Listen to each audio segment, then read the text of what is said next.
I'm telling you. In fact, we went so far as, like, every guy you kill will give you, like, we call them tech points. You spend them like money. We hide them in the world, so we want you to explore things. But we've gone so far that if you want to, any level that you've already beat, you can replay, and you can farm that level, playing it over and over and over for points that you then can take, upgrade a weapon, and go back to your main storyline with an upgraded weapon if you want to. You pay your $60, you get to have your fun. Yeah, that's what I'm talking about. Yo, $60, if you, whoever don't go out and buy this game, son, I'ma come to your house and I'ma spin this belt on your forehead, son. I'm telling you, you really need to go out here and support. You heard what he had to say. Go out there and support. So I ain't gonna take up too much more of your time, but I want to say this, man. Besides you breaking down, you know, what the game is all about, what was the hardest thing about the game itself in terms of game development? What was the hardest thing to get up and running? Because I never seen no engine like this. I never seen this shit before. So what was the hardest thing getting started with this game? I'll give you two. Give me two. Two hard ones. One's really quick. Making it on 360, PS3, and PC all at the same time, all one team. I'm sorry. Oh, okay. I didn't look this old. I had hair when we started, man. Oh my God, this is gangster right here. So Hip Hop Gamer Show at this best, baby. Yeah. But the real hard one was, since we're mixing all these game types and we're trying to do a lot of things that, you know, other games have done, but no one's ever done it in the way we're putting it all together, there wasn't a good model to follow, right? Like, if you want to make just, I'm running, you know, in a hallway to a room to a box, you want to make a standard shooter, you boot up Gears, perfect game to follow, right? Right. You want to do just a standard flight game, boot up Ace Combat, there's your script, right? Yeah. You know, we're doing all this stuff that no one's ever done before in level design that no one's ever done before. So all the tricks that we've learned over the years, we had to relearn new stuff because there was nothing we could just go back to and be like, well, hey, we solved it like this before. Like, you know, we know this problem. Like, every problem was like, oh man, what do we do? And then we'd find this intersection sometimes between something we'd want to do would be like, well, that would work for this, but that will break the flying. Great. Or, you know, it's great for the flying, that will break the on foot. So there's a lot of times it was like, oh. So we just had to keep the head up, fight on, figure out the right answer. Now, check this out. One more question, Heather, because I know your arm is tired. I'm sorry, sweetheart. Now, listen.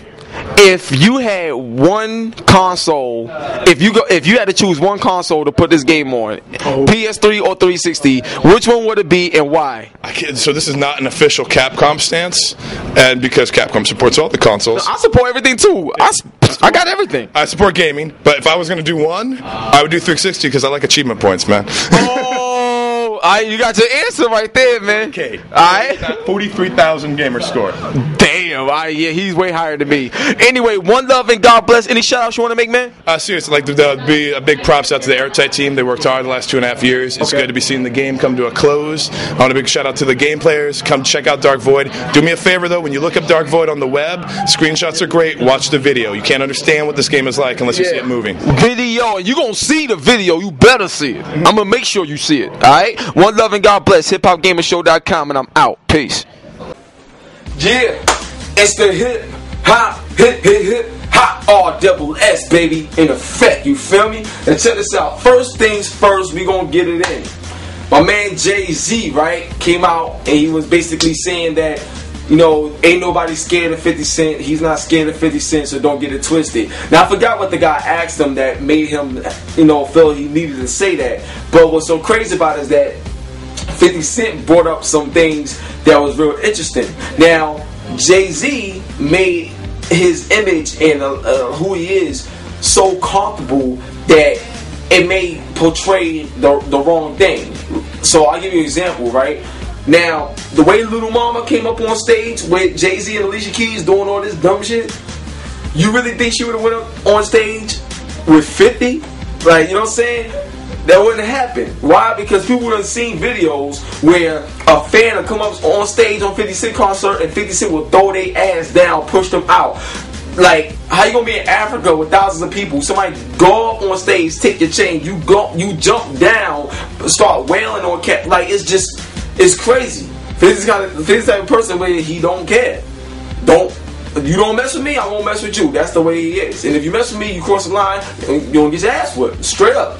So Jay-Z is the kind of person that would let certain things ride that 50 won't. So the moment you let certain things ride, people feel that it's okay, it's comfortable to do this to Jay because he won't mind, even if he doesn't like it.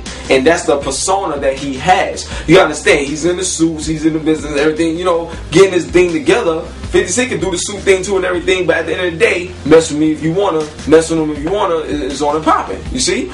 Now, he spoke about some things that was real interesting, right? He said that when Cameron was beefing at Jay didn't handle it himself. You know what I'm saying? Jay sicked True Life on him. You know? When Jadakiss was messing with Jay-Z, he went and said, yo, Beanie Sigel, handle that for me. So Jay-Z never really took care of the problems that was aimed at him. In a way, he kind of felt like he was so big at the top of the world that he forgot that whole street mentality. When someone approaches you as a man, you handle it. You know what I'm saying? Now, I understand you don't want to get in trouble or whatever, but this ain't no fist fight. This is just, you know, rapping on wax.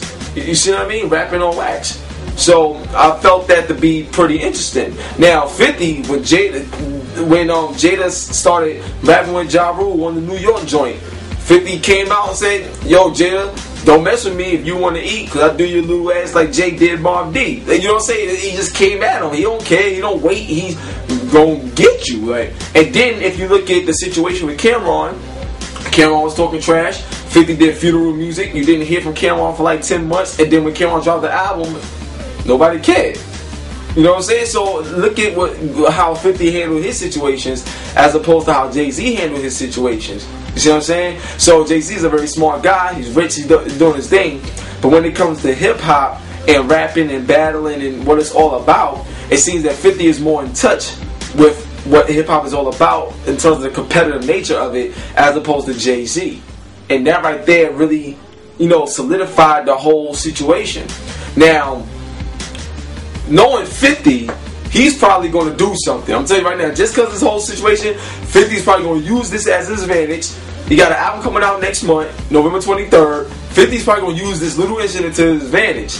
And if he actually bakes Jay-Z in and exposes Jay-Z or whatever, whoa, this hip-hop is heating up, baby. That's what I'm talking about. That's all I had to say. Now, another thing is this dude named OG the Juice Man. I don't even mess with OG the Juice Man. I'm not a fan. I don't rock with him. But he came to New York. He was performing, and he got booed. When I mean booed, I don't mean boo, you know, face. I mean boo, get your ass out of New York, you garbage type of boo. Like, you know what I'm saying? So, it was heartless, man. But I will say this, you know, that right there should be a wake-up call for a lot of people, because especially in New York, when you looking at a rapper, a real hip-hop artist, you listening to those lyrics, delivery, all that stuff matters. But in the industry, you know, all this commercialization, it's like none of that matters no more. You know what I mean? Like, you could go up there and say hop, pop, willy dop, if you really want to rock. Like, you can say whatever you want, and people will bounce to the beat like, oh, it's hot, and then you selling records. But when you go to the hood and you put that on, cats gonna be like, yo, get this dude off the stage. And once you lose that hood, or once you lose your core group, truthfully, if you're a real hip hop artist, you know, money is great, but it's not all about the money. If you ain't got no respect from your people, from the birthplace of hip hop, something wrong with your style, yo. You know what I'm saying? You need to use your vocabulary and get those lyrics up, because people want to hear you. That's why someone like an Eminem could go anywhere, and as soon as he spit, automatic respect no matter where he's at. You know what I'm saying? So remember that. But OG the Juice Man got his ass booed. Now Kanye West, right? He got to do like 50 hours of community service. I wonder what Taylor Swift will probably say about that. But anyway, he got to do 50 hours of community service because of that incident in LAX, because people taking pictures of him, and he started, you know, acting like a sissy again, didn't want to be bothered, whatever. You know what I'm saying? But it's real interesting because, you know, these artists, you know, they get to a certain level and they feel like, you know, their goal, don't touch me, I'm just that good. You know what I'm saying? But really it's not the case, and truthfully it's not fair, you know? So sometimes they need to be brought back down to reality. And I know community service may not be nothing to them, but it's 50 hours out of your life that you didn't have to go through if you was just, you know, being yourself instead of being Hollywood. So that's just a lesson for everyone out there. Once you make a little money, you make it, you get to a certain status, never let it go to your head. Just take your talent, use your heart, say your prayers, and put it out there, and you'll win. Alright? So on that note, I want to say thank you guys for hanging out once again with the Hip Hop Gamer. The show is fire, and I'm telling you right now, if you think this show was crazy, next week, the week after, everything I got coming along, you guys gonna be blown away. Alright? So take care, and I got some big plans for y'all. So keep supporting the Hip Hop Gamer. Keep supporting you with the hot content, baby. Peace.